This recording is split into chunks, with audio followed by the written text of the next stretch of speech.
चाहते हैं भैया स्वर्ग कौन देखा है? कि अगर अमित शाह कल स्वर्ग जाना चाहते हैं तो हमारी शुभकामनाएं वो आज ही स्वर्ग चले जाएं। और रही बात बाबा साहब की तो अमित शाह मुर्दाबाद। रही बात बाबा साहब की पूरे भारत पूरे विश्व में किसी ने पैदा नहीं लिया है जो भारतीय जनता पार्टी हो या कांग्रेस हो या समाजवादी पार्टी हो, इन तीनों लोगों के रवैये को सबने देखने का काम किया।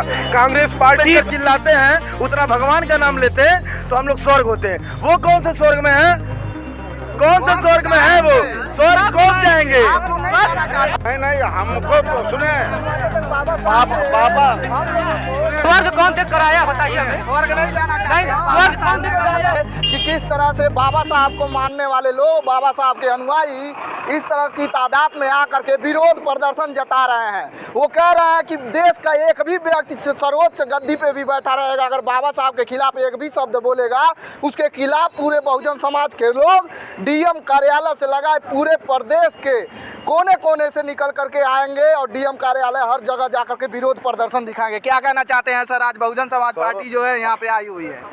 हम अशोक कुमार निषाद पूर्व बहुजन समाज पार्टी के विधानसभा पिपराइच के उपाध्यक्ष हैं।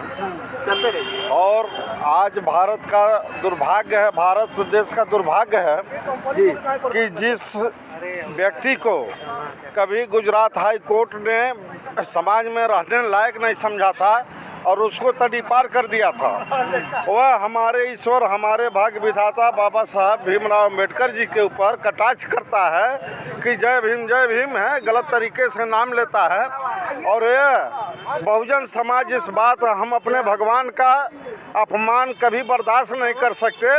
और बहुजन समाज पार्टी और बहुजन समाज के नौजवान सड़कों पर उतर करके अमित शाह जैसे अपराधी को, जो बाबा साहब के गलत शब्द अपना करके टिप्पणी किया है, हम उसको बर्दाश्त नहीं करेंगे। हम सड़क को जाम कर देंगे, शासन प्रशासन का चलना मुश्किल कर देंगे। जो भी हमारे ईश्वर के ऊपर कोई भी गंदा विचार रखता है, हमारे संविधान के ऊपर खतरा पैदा करता है, हम उसके खिलाफ जमकर लड़ेंगे।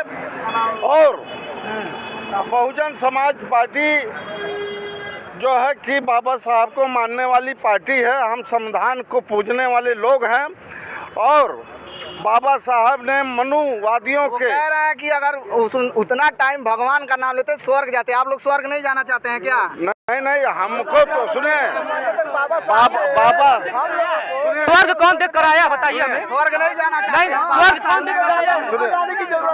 बाबा साहब ने एक मिनट, कौन देख कर आया बता दीजिए हमें। कोई देख कर आया बता दीजिए। अमित शाह को सांसद की कुर्सी छोड़कर स्वर्ग में चले जाए।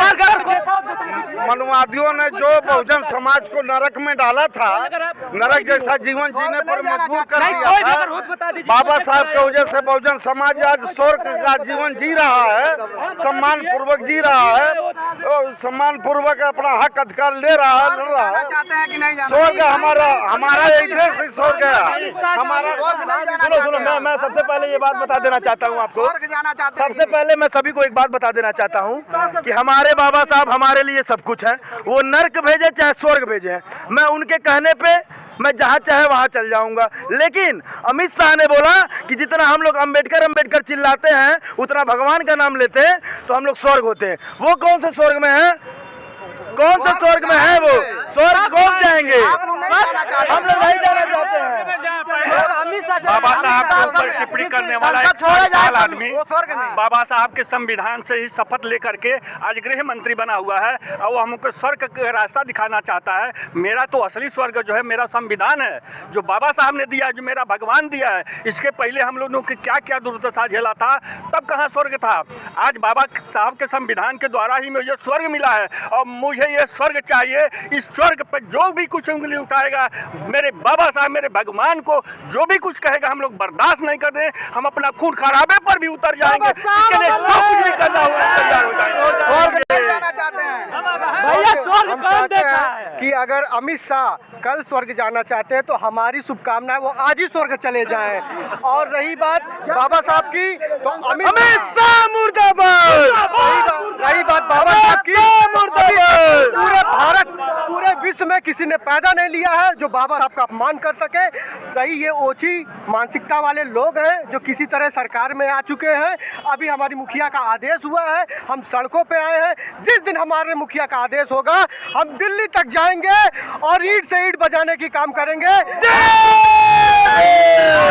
राष्ट्रपति महोदय से एक निवेदन करना चाहता हूं कि माननीय राष्ट्रपति महोदय, ऐसे लोगों को संसद में घुसने का मौका मत दीजिए।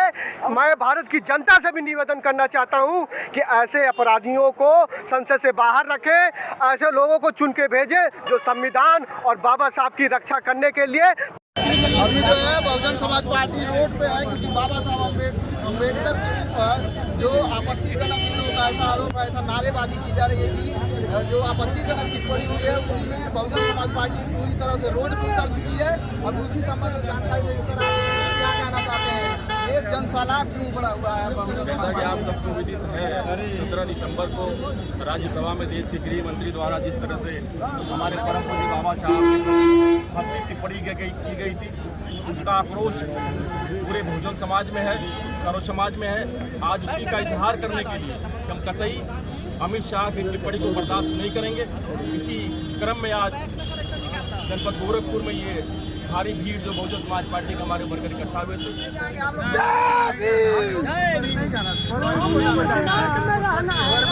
हम लोग नर्क में रहना चाहते हैं, वो स्वर्ग जाए, वो स्वर्ग की एक कल्पना है। अगर स्वर्ग में जाते हैं तो ये लोग पढ़ा है उसमें कुछ औरतें हैं। क्या क्यों आई हैं आप डीएम कार्यालय पे? हम लोग बाबा साहब का जो अपमान अमित शाह जी किए हैं, जो सत्ता की मलाई खा रहे हैं, अमित शाह जी संसद में जो बाबा साहब का अपमान किया गया है, तो उसी के विरोध प्रदर्शन में हम लोग आए हुए हैं। कहाँ से आई हैं? शिवपुर साहिबगंज से आए हैं। शिवपुर साहिबगंज। क्या कहना चाहेंगे अध्यक्ष जी, आज पूरा बीएसपी का जनसैलाब रोड पे दिखाई दे रहा है, क्या कहना चाहते हैं? बाबा साहब के सम्मान में आज बहुजन समाज पार्टी का एक एक बच्चा जिस तरह से बहुजन समाज पार्टी ने नारा दिया था माननीय श्री कांसी राम से कि बच्चा भीम का, बीएसपी का टीम का, आज बहुजन समाज पार्टी के उस टीम के एक एक बच्चे गली गली कोने कोने मोहल्ले से निकल करके आज बहुजन समाज पार्टी के साथ मिलकर के बाबा साहब के सम्मान में भारतीय जनता पार्टी के तानाशाही रवैये के खिलाफ, अमित शाह को झुकाने के लिए, अमित शाह को इस्तीफा दिलाने के लिए आज बड़े पैमानों पे हजारों की तादाद में यहाँ पे इकट्ठा हुए हैं। मैं सबका धन्यवाद देता हूँ, सबको आभार व्यक्त करता हूँ कि सभी लोगों ने आदरणीय बहन श्री मायावती जी के सिर्फ एक निर्देश पर इतना बड़ा जनसैलाब गोरखपुर में लाकर खड़ा करने का काम किया कि गोरखपुर आज हाँफने का काम कर रहा है। मैं बहुत आभार व्यक्त करता हूँ, बहुत धन्यवाद व्यक्त करता हूँ अपनी माताओं का, अपनी बहनों का, जिन्होंने माननीय बहन जी के निर्देश पर इस आंदोलन को सफल बनाने का काम किया। सर लेकिन वो कह रहा है कि सबसे ज्यादा सम्मान बाबा साहब का भारतीय जनता पार्टी ही करती है। भारतीय जनता पार्टी के रवैयों को सब लोगों ने शुरू से देखने का काम किया। भारतीय जनता पार्टी हो या कांग्रेस हो या समाजवादी पार्टी हो, इन तीनों लोगों के रवैयों को सबने देखने का काम किया। कांग्रेस पार्टी अगर वो बाबा साहब की हितैषी होती तो बाबा साहब को जीते जी सबसे ज्यादा तकलीफ किसी ने देने का काम किया। बाबा साहब सदन में चुन के जाने न पाए, चुनाव जीत करके वो सदन के अंदर बहुजनों की आवाज न बन पाए, बाबा साहब के खिलाफ सबसे अगर बड़ी साजिश किसी ने करने का काम किया तो इसी कांग्रेस ने करने का काम किया। बाबा साहब को सदन से इस्तीफा दिलाने के लिए अगर किसी ने मजबूर किया तो इसी कांग्रेस पार्टी ने किया। बाबा साहब ने कहा था कि अब मेरे बहुजन समाज के लोगों, अपने जीते जी कभी कांग्रेस का एक आने का सदस्य बनने का काम न करना। दूसरी तरफ समाजवादी पार्टी जो संविधान को अपने हाथों में लेकर के लहराने का काम कर रही है, ये वही समाजवादी पार्टी है जब आदरणीय बहन जी ने बहुजन समाज के महापुरुषों के नाम पे स्मारक स्थल बनवाने का काम किया, जिला बनवाने का काम किया, तो उसी अंबेडकर पार्क को यही समाजवादी पार्टी के मुखिया ने अय्यासी का अड्डा कहने का काम किया था। तो ये लोग सिर्फ बहुजन समाज के दलितों और पिछड़ों को सिर्फ संविधान के नाम पे गुमराह करके वोटों की राजनीति करने का काम कर रहे हैं।